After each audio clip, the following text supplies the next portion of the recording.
At 4:47 in the morning on October 22, 1946, Soviet soldiers surrounded a modest house in the town of Bleicherode, Germany.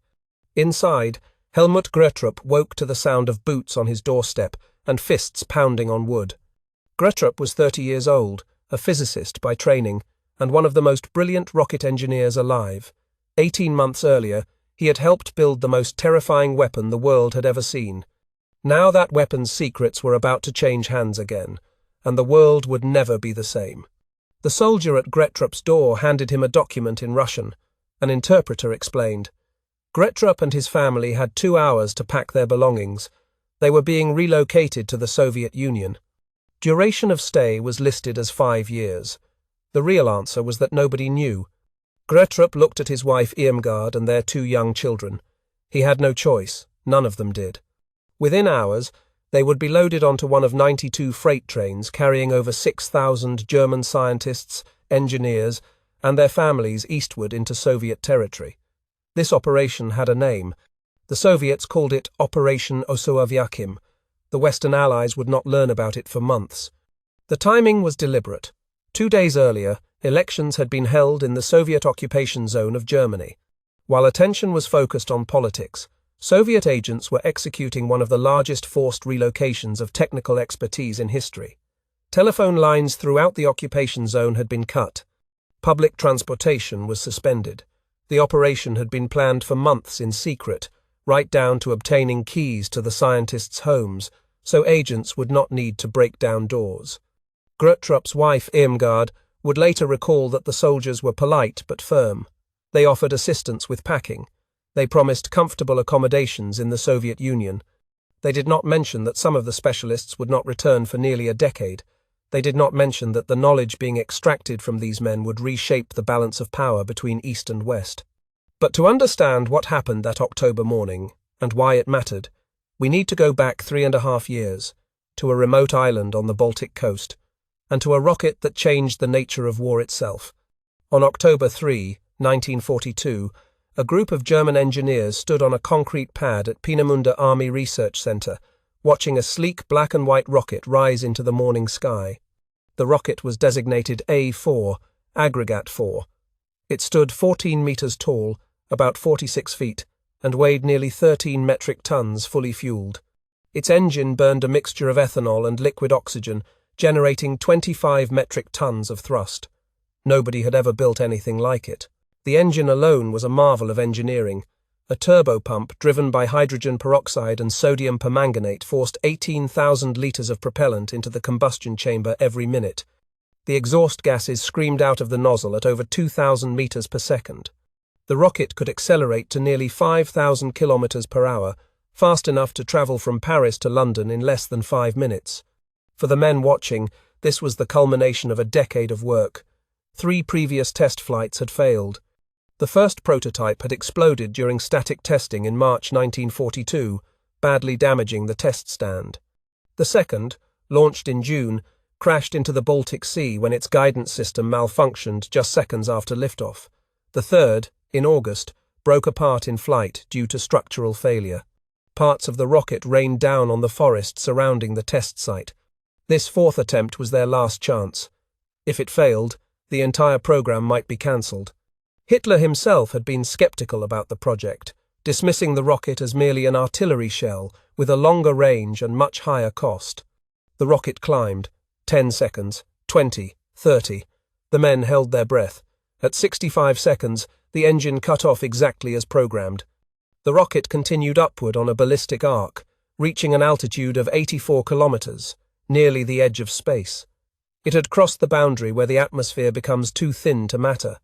When it finally impacted over 300 kilometers downrange, close to the intended target, the project's military commander, General Walter Dornberger, made a declaration that would prove prophetic. "This 3rd day of October, 1942, he said, is the first of a new era in transportation, that of space travel." He was right. But first, the A4 would become something else entirely, a weapon of terror. The Nazi propaganda ministry renamed it Vergeltungswaffe 2, Vengeance Weapon 2, the V-2. The man who designed the V-2 was Wernher von Braun. He was 30 years old in 1942, tall, charismatic, and utterly obsessed with rockets since childhood. He had read Hermann Oberth's book about interplanetary travel as a teenager and taught himself calculus and trigonometry just to understand the physics involved. Von Braun came from an aristocratic family. His father was a government minister. His mother encouraged his scientific interests, giving him a telescope that sparked his fascination with the stars. By his teenage years, he was conducting amateur rocket experiments in Berlin, occasionally alarming the neighbors with explosions. Von Braun did not particularly care about weapons. He cared about space exploration. In his mind, military rockets were simply a stepping stone to something greater. The German army had money for rocket research. The scientific community did not. So in 1932, at just 20 years old, von Braun went to work for the army. By 1937, he was technical director of the entire Peenemünde facility, overseeing thousands of engineers and workers. The research center on the Baltic coast had grown into the largest rocket development complex in the world, with laboratories, test stands, wind tunnels, and a small town of housing for the staff and their families. Von Braun was also a member of the Nazi Party and had joined the SS, though the extent of his ideological commitment remains debated by historians to this day. He later claimed that party membership was essentially mandatory for anyone in his position. Others argue he could have resisted more than he did. At minimum, he benefited enormously from his relationship with the Nazi regime. What is not debated is what happened next. After the successful October 1942 test, Hitler ordered the V-2 into mass production. But the Peenemünde facility was vulnerable to Allied bombing. On the night of August 17 to 18, 1943, the British Royal Air Force launched Operation Hydra. Nearly 600 bombers attacked Peenemünde, killing over 700 people and damaging production facilities. The raid convinced the Nazi leadership to move V-2 manufacturing underground. The Nazis built an underground factory called Mittelwerk in the Harz Mountains of central Germany. Carved into a network of tunnels beneath a mountain called Konstein, it was designed to be invulnerable to Allied bombing. The tunnels had originally been excavated as a storage depot for strategic fuel reserves. Now they would house the most advanced weapons factory in the world.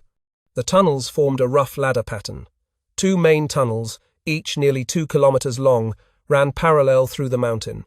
Connecting them were dozens of cross-tunnels where the actual manufacturing would take place. The total underground floor space eventually exceeded 200,000 square meters. The workers who built this factory and assembled the rockets inside were not volunteers. They were prisoners from the Mittelbau-Dora concentration camp, political prisoners from across occupied Europe, Soviet prisoners of war, French resistance fighters, Polish civilians, and eventually Jews transported from other camps as the Nazi Empire contracted. The conditions inside those tunnels were beyond horrific. For the first 6 months, prisoners were not even allowed to leave the mountain. They worked 12-hour shifts, digging tunnels and moving equipment, then collapsed onto wooden bunks stacked 4 high in galleries carved from rock. They breathed air thick with construction dust and blasting fumes, air so foul that candles flickered and died from lack of oxygen. There was almost no water. Sanitation consisted of oil barrels cut in half, positioned along the tunnel walls. The stench was unbearable. Disease spread rapidly. Tuberculosis, typhoid, dysentery, pneumonia.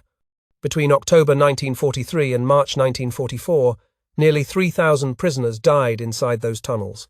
Another 3,000 who were too sick to work were shipped to other camps to die. The SS installed a crematorium to handle the bodies. When production finally began in early 1944, conditions improved slightly. The Nazis realized they could not build precision weapons with workers who were dying of starvation and exhaustion. But the factory remained a place of systematic brutality. Guards beat prisoners for minor infractions. More than 200 workers were publicly hanged for alleged sabotage. By the time the war ended, over 60,000 prisoners had passed through the Mittelbau camp system. At least 20,000 of them died. More people died building V-2 rockets than were killed by the rockets themselves. The engineers at Peenemünde knew about the underground factory. Some of them visited regularly to supervise production. The question of their moral responsibility for what happened there would follow them for the rest of their lives. Beginning in September 1944, V-2 rockets began raining down on Allied cities: London, Antwerp, Paris, Liège. The rocket travelled faster than the speed of sound, nearly 4,000 kilometers per hour at impact. There was no warning before impact, no air raid siren, no drone of approaching aircraft. Just sudden devastation appearing from a clear sky. The first V-2 to strike London fell on Chiswick on September 8, 1944. It killed 3 people and left a crater 30 feet wide. The British government initially blamed the explosion on a gas main rupture, reluctant to admit that a new and unstoppable weapon was being used against the city. Over the following months, more than 3,000 V-2s were launched against Allied targets. The rockets killed approximately 9,000 civilians and military personnel across Europe. They destroyed homes, hospitals, markets, and schools. Each impact left a crater and a circle of destruction. The psychological impact was immense. Unlike conventional bombing, which gave people time to seek shelter, the V-2 struck without any warning whatsoever. One moment everything was normal. The next, buildings were collapsing. The first you knew of an attack was the explosion itself. Antwerp, a critical Allied supply port, was hit even harder than London. Over 1,700 V-2s struck the city and its surroundings. A single rocket that hit the Rex Cinema on December 16, 1944, killed 567 people, including nearly 300 Allied servicemen. It remains the single deadliest V-weapon strike of the entire war. But from a military perspective, the V-2 was a failure. It was extraordinarily expensive to produce, roughly the same cost as a high-performance fighter aircraft.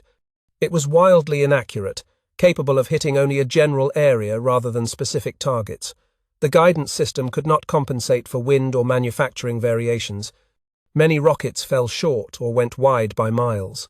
The resources poured into the program, the fuel, the materials, the engineering talent, could have produced thousands of conventional aircraft that would have been far more militarily effective. As one Allied scientist later observed, "We were grateful to von Braun." Every V-2 that fell on London was one less fighter aircraft defending German airspace. The rockets could not change the outcome of the war, but they could, and did, change the future. By late 1944, von Braun knew Germany would lose. The question was, who would capture him and his team when the end came? The Soviet army was advancing from the east. American and British forces were pushing in from the west. Peenemünde, on the Baltic coast, was directly in the path of the Soviet advance. Von Braun gathered his inner circle and discussed their options. The British and Americans, they reasoned, were more likely to be interested in space exploration. The Soviets were more likely to treat them as prisoners of war, or worse. Von Braun made his decision. He would surrender to the Americans. It was not an easy choice. The SS had orders to prevent German scientists from falling into enemy hands. Some were to be executed rather than allowed to surrender. The head of the V-2 program, SS General Hans Kammler, had specific instructions regarding the disposition of key personnel. Von Braun and his inner circle would have to move carefully. In fact, von Braun himself had been briefly arrested by the Gestapo in March 1944, accused of caring more about space travel than weapons and of making defeatist statements about the war. Only the intervention of Albert Speer, the Nazi armaments minister, had secured his release. The regime trusted him only as long as he was useful. In February 1945, as Soviet forces approached, the Peenemünde staff was ordered to relocate southward to the Harz Mountains. Von Braun organized the evacuation of his most critical engineers and personnel. They brought with them 14 tons of documents, blueprints, technical drawings, everything needed to rebuild the V-2 program from scratch. The documents were more valuable than the rockets themselves. A rocket could be captured and examined, but the years of accumulated knowledge, the test results, the engineering solutions, the manufacturing specifications, that was the real prize. Without those documents, it would take any capturing power years to understand what the Germans had accomplished. Von Braun hid these documents in an abandoned mine near the town of Dürnten, sealing the entrance behind a brick wall. Then he waited, watching the military situation develop, ready to make his move. On May 2, 1945, von Braun and several key colleagues were hiding in the Austrian Alps when they learned that American forces were nearby. Von Braun's younger brother, Magnus, also a rocket engineer, volunteered to make contact. Magnus rode a bicycle down the mountain road. He found an American soldier from the 324th Infantry Regiment, part of the 44th Infantry Division, standing guard near a checkpoint. In broken English, Magnus called out a sentence that would echo through history. "My name is Magnus von Braun. My brother invented the V-2. We want to surrender." The private was skeptical at first, but within hours, Wernher von Braun was in American custody. His left arm was in a cast from a car accident weeks earlier when his driver had fallen asleep at the wheel. But he was alive, and he was talking. He told his captors everything, about the rockets, about the documents, about where to find them. The Americans could not believe their luck. They had captured the most famous rocket scientist in the world, along with more than 100 of his top engineers. Even better, they soon learned about the hidden documents. American forces retrieved the 14 tons of V-2 technical data before the Soviets could find them. But that was only part of the prize. The Mittelwerk factory, with its partially completed rockets and specialized manufacturing equipment, was in territory that would be transferred to Soviet control after the war ended. The Americans had only weeks to extract whatever they could. On May 22, 1945, U.S. Army Special Mission V-2 began shipping captured rocket components westward. By the time Soviet forces took control of the area, the Americans had removed enough parts to assemble approximately 100 complete V-2 rockets. 300 freight cars loaded with components traveled to the port of Antwerp for shipment to the United States. The Soviets arrived to find an empty factory. Most of the senior engineers were gone. The documents were gone. The completed rockets were gone. They were not pleased. On July 20, 1945, the U.S. Joint Chiefs of Staff authorized a secret program to bring German scientists to America. It was initially called Operation Overcast. Later, it was renamed Operation Paperclip, for the paperclips attached to the files of scientists deemed useful.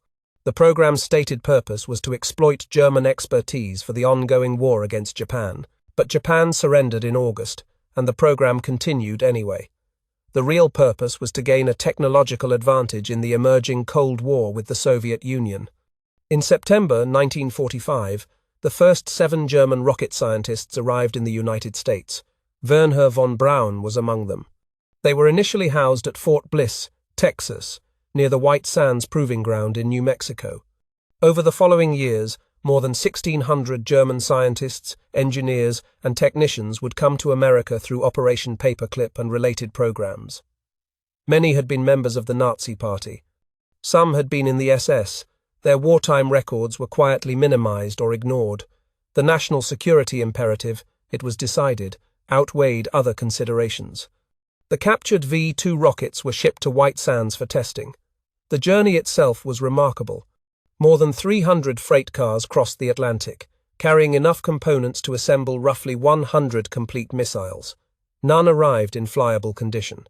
Every rocket had to be reassembled from parts, a painstaking process that revealed just how much American engineers still had to learn. On March 15, 1946, the first static firing of a V-2 engine took place on American soil.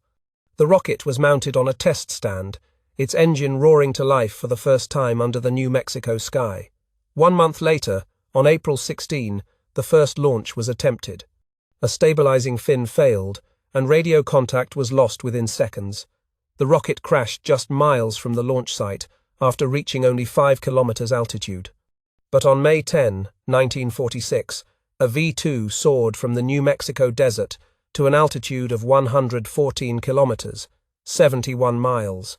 It was the first successful V-2 launch in the Western Hemisphere. The engine burned for 59 seconds, exactly as designed, propelling the rocket beyond the atmosphere and into the fringes of space. Over the next 5 years, 67 V-2 rockets would be launched from White Sands. They carried scientific instruments into the upper atmosphere, returning data about cosmic rays, solar radiation, and the composition of air at extreme altitudes. On October 24, 1946, one carried a camera that captured the first photographs of Earth from space, from an altitude of 105 kilometers. The images showed the curvature of the planet for the first time, the thin blue line of the atmosphere arcing across the horizon. In May 1948, the program achieved another first. A V-2 was combined with a smaller American rocket called the WAC Corporal to create the world's first two-stage rocket. This bumper rocket reached altitudes beyond 300 kilometers, higher than any rocket had ever flown. One rocket veered off course and crashed near Juarez, Mexico, leaving a crater 15 meters wide and 7 meters deep. The explosion shook buildings in El Paso. Fortunately, no one was hurt. The Mexican government lodged a formal protest. The incident revealed just how much work remained before rockets could be considered reliable. The German scientists worked alongside American engineers, teaching them everything they knew about rocket propulsion, guidance systems, and high-altitude flight. They explained the intricacies of turbopump design, the challenges of combustion instability, the mathematics of ballistic trajectories. Men who had built weapons of terror were now building the foundation of the American space program. The Americans had won the race to capture von Braun, but the Soviets were not standing still. The Soviet Union had its own rocket program, led by a man named Sergei Korolev. His path to becoming the father of the Soviet space program was far more painful than von Braun's. In 1938, at the height of Stalin's purges, Korolev had been arrested on false charges of sabotage and being a member of an anti-Soviet organization. The charges were fabricated by a colleague who was trying to deflect accusations from himself. Korolev was beaten during interrogation until his jaw was broken. He was sentenced to 10 years of hard labor. He spent 6 years in the Gulag, including time in the notorious Kolyma gold mines in Siberia, a death camp where few prisoners survived. Korolev nearly died of scurvy and exhaustion. He lost most of his teeth. His health was permanently damaged. But he survived, and after the war, he was released and put in charge of Soviet rocket development. Unlike von Braun, who loved publicity and became famous across America, Korolev's identity was kept secret. For security reasons, he was known publicly only as the chief designer. Even some of the cosmonauts who worked with him never learned his surname. His name would not be revealed until after his death. When Soviet forces reached the Mittelwerk factory in mid-1945, they found it stripped of equipment and personnel. The Americans had taken nearly everything of value. The production lines were empty. The documentation was gone. The key engineers had fled west. But the Soviets were determined to catch up. They combed through what remained of the facility, gathering whatever components and partial assemblies the Americans had left behind. They interviewed lower-level technicians who had stayed behind. They established research institutes in their occupation zone of Germany and recruited whatever German engineers remained. Some joined voluntarily, attracted by promises of good salaries and comfortable living conditions. Others had no choice. The Soviet occupation authorities made it clear that cooperation was expected. Those who refused might find life becoming very difficult. One of the most important recruits was Helmut Gröttrup. He had been a department head at Peenemünde, responsible for developing the V-2's guidance and control systems. When von Braun fled west, Gröttrup stayed behind. Historians have debated why. Perhaps it was his left-leaning politics. Perhaps it was his wife's desire to stay in Germany. Perhaps he did not want to play second fiddle to von Braun in America. Whatever the reason, Gröttrup signed on with the Soviets. By mid-1946, he was managing over 5,000 German workers at a facility near the Mittelwerk site, rebuilding V-2 rockets from whatever components could be found or manufactured. Then came October 22, 1946. The pre-dawn roundup was executed with military precision. Soviet soldiers, working from lists prepared months in advance, visited the homes of thousands of German technical workers across the occupation zone. Telephone lines were cut, transportation was suspended. The selected specialists and their families were given 2 hours to pack. 92 freight trains stood ready. By the end of the day, more than 6,000 people were on their way to the Soviet Union. The Soviets called it Operation Osoaviakhim. The West called it kidnapping. Gröttrup and his family were among those taken. When he asked when they might return to Germany, the Soviet minister in charge reportedly joked that they could leave as soon as they could fly around the world in a rocket. It was not a joke. It was a prophecy. The German specialists were scattered across Soviet research facilities.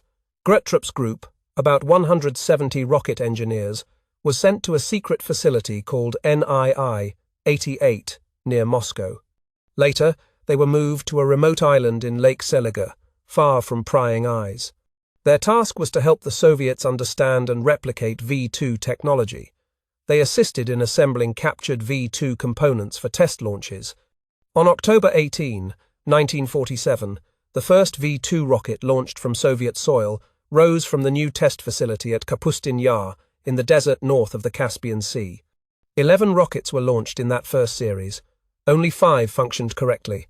The same reliability problems that had plagued the Germans plagued the Soviets. But the Soviets were learning, and they were building their own rocket, the R-1, a direct copy of the V-2 manufactured entirely from Soviet materials and components. The first R-1 was launched on September 17, 1948. The engine failed and the rocket veered wildly off course, but by October they had achieved success. The R-1 was not a good weapon. It was expensive, unreliable, and barely more capable than the original V-2. But it was a foundation. The Soviets were building an indigenous rocket industry. They were training engineers. They were developing infrastructure. Meanwhile, the German specialists found themselves increasingly marginalized. They had served their purpose. Soviet engineers had learned what they needed to know. Beginning in 1951, the Germans were gradually sent back to East Germany. Gröttrup himself was kept until November 1953, 7 years after his forced deportation. When he finally returned, he escaped to West Germany within 2 weeks, aided by British and American intelligence. He was interrogated extensively about what the Soviets were building. His information was valuable. But by then, the Soviets no longer needed him. Korolev was building rockets of his own design. The R-2 doubled the range of the R-1. The R-5 tripled it again. Each generation incorporated lessons learned from the previous one, with increasing contributions from Soviet engineers rather than German expertise. Then came the R-7. It was unlike anything that had come before. Instead of a single rocket motor, it used a cluster of engines with 20 combustion chambers arranged around a central core with 4 strap-on boosters. The boosters would burn for the first 2 minutes of flight, then fall away, leaving the central core to continue the journey. It stood over 30 meters tall and weighed 280 metric tons at liftoff. Its engines together generated nearly 4 million newtons of thrust. Development was plagued by failures. The first 3 R-7 launch attempts in the summer of 1957 all ended in disaster. One exploded on the pad, another broke apart during flight. The program was in crisis. Korolev and his team were demoralized. But on August 21, 1957, the R-7 completed its first successful flight. It traveled nearly 6,000 kilometers, arcing over the Soviet Union from Kazakhstan to the Kamchatka Peninsula. It was the first true intercontinental ballistic missile. It could deliver a nuclear warhead to any city in the United States. The R-7 was not a good weapon. It required hours of preparation before launch, making it vulnerable to a preemptive strike. It used liquid oxygen, which boiled off and had to be constantly replenished. It was enormous and difficult to hide. The Americans, working with different technology, would eventually develop ICBMs that were smaller, more practical, and more deadly. But Korolev had larger ambitions. 6 weeks later, on October 4, 1957, an R-7 carried a small, polished metal sphere into orbit around the Earth. Sputnik 1 weighed just 84 kilograms. It was about the size of a beach ball, 58 centimeters in diameter, with 4 long antennas extending from its body. It carried nothing but 2 radio transmitters and a battery that would last about 3 weeks, but its impact was seismic. The beep could be heard by amateur radio operators around the world. Anyone with a shortwave receiver could tune in and hear it, a simple pulse repeating every few seconds, a signal from space. The satellite could be seen passing overhead in the night sky, a bright point of light moving steadily among the stars. Actually, what most people saw was the much larger core stage of the R-7 rocket, which had also reached orbit. But it hardly mattered. The Soviet Union had beaten the United States into space. The space race had begun. In America, the launch of Sputnik produced something close to panic. If the Soviets could put a satellite in orbit, they could deliver a nuclear weapon to any point on Earth. The United States appeared to be losing the technological competition that mattered most. The news hit like a thunderbolt. Newspapers ran banner headlines, politicians demanded answers, How had the Soviets gotten so far ahead? What had happened to America's technological superiority? The mighty United States, victors of the Second World War, leaders of the free world, had been beaten into space by a communist dictatorship. The blame game began immediately. The American military satellite program, called Vanguard, was rushed to launch. On December 6, 1957, a Vanguard rocket rose 2 feet off the launch pad, lost thrust, collapsed back onto the pad, and exploded in a spectacular fireball. The tiny satellite it carried was thrown clear and lay beeping on the ground amid the wreckage. The press called it Kaputnik, Flopnik, Stay Putnik. The answers to what had gone wrong were complicated. The United States had not prioritized rocket development as urgently as the Soviets. The satellite programs had been underfunded and treated as scientific curiosities rather than national priorities. Inter-service rivalries had slowed progress.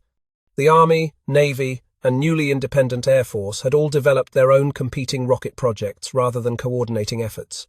Von Braun and his team at the Army Ballistic Missile Agency had actually offered to launch a satellite in 1956.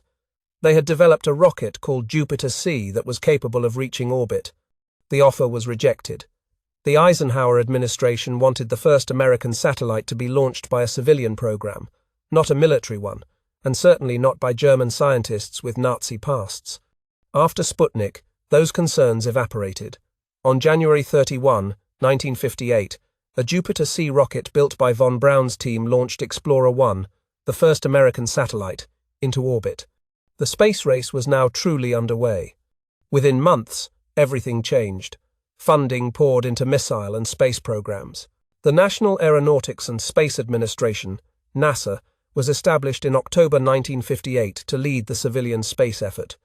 In May 1961, President John F. Kennedy stood before Congress and declared that America would land a man on the moon before the decade was out. And Wernher von Braun finally got what he had wanted all along, a chance to build rockets for space exploration. In 1960, von Braun became director of NASA's Marshall Space Flight Center in Huntsville, Alabama. His job was to develop the rockets that would carry Americans to the moon. Kennedy's challenge was audacious. In 1961, America had managed to send one astronaut on a 15-minute suborbital hop. Now they were supposed to send men 400,000 kilometers to another world and bring them back safely. The technological leap required was staggering. The rocket von Braun designed to accomplish this mission was called the Saturn V. It remains the most powerful launch vehicle ever successfully flown.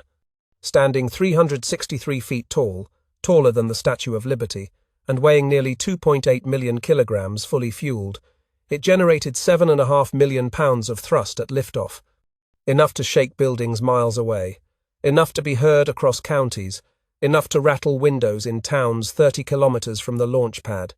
The Saturn V was assembled from over 3 million parts. Its first stage alone contained 5 F1 engines, each larger than a car, each producing 1.5 million pounds of thrust. When all 5 ignited together, they consumed 15 metric tons of propellant every second. The sound was so loud it could cause physical pain. The Saturn V was not a modified V-2. It was something entirely new, but the lineage was unmistakable. The knowledge of rocket propulsion, the understanding of guidance systems, the experience with large-scale engineering projects, all traced back to Peenemünde and the underground tunnels of Mittelwerk. More than 400,000 people worked on the Apollo program at its peak. Engineers, technicians, scientists, administrators, factory workers, all contributing to a single goal. Von Braun coordinated the effort at Marshall, overseeing the development of the Saturn rockets that would make the moon landings possible. The first Saturn V was launched on November 9, 1967. It was an unmanned test flight. Every component performed flawlessly. NASA Administrator James Webb called it the most successful first flight of any rocket ever built. On July 16, 1969, a Saturn V lifted off from Cape Kennedy carrying 3 astronauts: Neil Armstrong, the mission commander; Edwin Aldrin, the lunar module pilot; Michael Collins, who would remain in orbit around the moon while his crewmates descended to the surface. 4 days later, Armstrong and Aldrin landed on the moon in a small spacecraft called Eagle. Armstrong climbed down the ladder of the lunar module and became the first human being to walk on another world. "That is one small step for man," he said. "One giant leap for mankind." In Huntsville, von Braun watched the landing with tears in his eyes. He was 57 years old. He had dreamed of this moment since childhood, since he first read about rockets and space travel as a boy in Germany. Now it was real. The Saturn V would launch 6 more successful moon landing missions before the program ended. Every American who walked on the moon got there on a rocket designed by the team von Braun had led. In total, 12 human beings set foot on another world between 1969 and 1972. All of them were Americans. All of them rode rockets whose heritage traced back to Peenemünde. But the story of the V-2's legacy is not only about triumph, it is also about what we choose to remember and what we choose to forget. The German scientists who came to America through Operation Paperclip received new identities and sanitized records. Their Nazi Party memberships were overlooked. Their connections to the SS were minimized. The fact that their rockets had been built by concentration camp prisoners was rarely mentioned. The Joint Intelligence Objectives Agency, which administered Operation Paperclip, actively rewrote the scientists' files. Incriminating information was removed. Nazi affiliations were downplayed or erased entirely. Men who might have faced war crimes charges in Europe were given new lives in America. Arthur Rudolph, who had been operations director for V-2 production at Mittelwerk and supervised thousands of slave laborers, went on to direct the Saturn V program for NASA. He received the Distinguished Service Medal for his contributions to the moon landing. For decades, his wartime role was quietly forgotten. In March 1984, facing Justice Department investigation into his wartime activities, Rudolph departed for West Germany. He formally renounced his American citizenship in May of that year. The evidence against him was damning. Documents showed that Rudolph had participated in decisions about the use of concentration camp labor. He had witnessed conditions in the underground factory. He had signed documents related to prisoner discipline. Rudolph lived in Germany until his death in 1996, maintaining his innocence to the end. The West German government, citing the Statute of Limitations, never charged him with any crime. Von Braun himself visited Mittelwerk during the war. He knew the conditions there. How much responsibility he bore for the use of slave labor remains a subject of historical debate. He claimed after the war that he was appalled by what he saw but powerless to change it. "He was a technical director," he said, "not a camp commander. The SS controlled the prisoners. He controlled the rockets." Critics argue that he could have done more, that he could have protested, that his continued work on the program made him complicit, that his post-war success was built on the bodies of those who died in the tunnels. The truth is probably somewhere in between. Von Braun was neither a monster nor an innocent. He was a man consumed by a dream, willing to work with almost anyone who could help him realize it. The moral compromises he made haunted him for the rest of his life, though he rarely spoke of them publicly. In the Soviet Union, the German contribution to the space program was systematically minimized. Official histories credited Soviet scientists with innovations that had actually originated with the German specialists. The forced deportation of thousands of experts was rarely discussed. For decades, the Soviet government claimed that Sputnik and the entire space program were purely Soviet achievements. The work of Gröttrup and his colleagues was erased from official accounts. The connection to German rocket technology was denied. Gröttrup, who had spent 7 years working on Soviet rockets against his will, finally returned to East Germany on November 22, 1953. Within 2 weeks, he escaped to West Germany with the help of British and American intelligence. He went on to develop data processing systems. In 1967, he invented the smart card, the technology now embedded in credit cards and identification documents around the world. He died in July 1981, largely forgotten by history. Few people today know that the man who invented the smart card also helped build the Soviet space program. Korolev, the chief designer, worked himself to death. His health had been destroyed by years in the Gulag. The broken jaw from his interrogation beatings, the scurvy, the malnutrition, all had taken their toll. By the mid-1960s, he was suffering from a variety of ailments. He underwent surgery in January 1966 for intestinal bleeding. Surgeons discovered a cancerous tumor, but his damaged jaws prevented proper intubation for anesthesia. He died on the operating table at 59 years old, just 2 days after his birthday. Only after his death did the Soviet government reveal his identity and acknowledge his role in the space program. The man who had sent the first satellite into orbit, the first animal into space, the first human being beyond the atmosphere, had lived his entire professional life in anonymity. His obituary was the first time most Soviet citizens learned his name. Von Braun retired from NASA in 1972, frustrated by budget cuts that had ended the moon program. He died of pancreatic cancer on June 16, 1977, at the age of 65. His funeral was attended by hundreds, including astronauts whose missions he had made possible, and the technology they all helped create, the principles of rocket propulsion, guidance systems, and orbital mechanics that made the V-2 possible. They continued to evolve.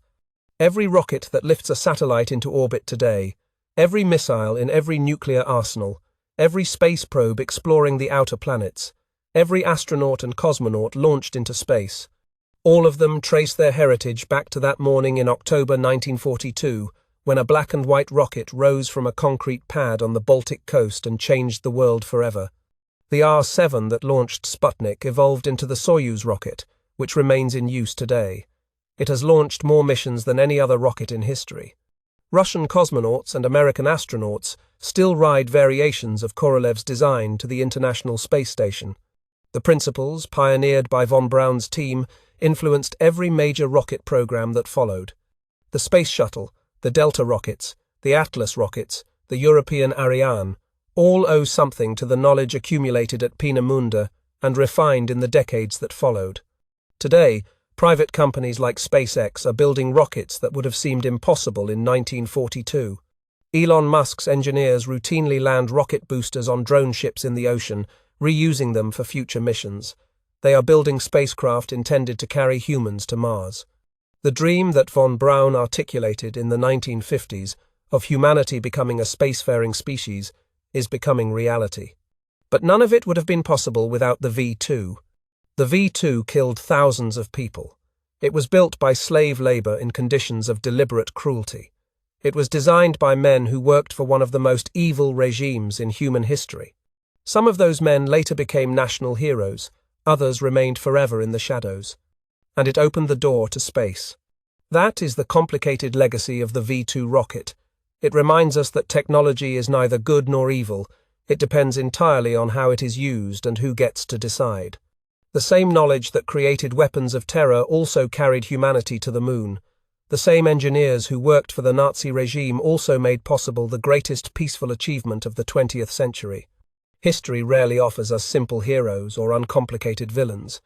The story of the V-2 is a story of genius and atrocity, of dreams fulfilled and lives destroyed, of nations racing to claim the spoils of war. It is a story that continues to shape our world today. Today, there are museums in Huntsville, Alabama, and Nordhausen, Germany, dedicated to preserving this history. The Mittelbau-Dora Memorial honors the prisoners who died building rockets in the underground tunnels. Visitors can walk through the remaining sections of tunnel and see where thousands of human beings suffered and died.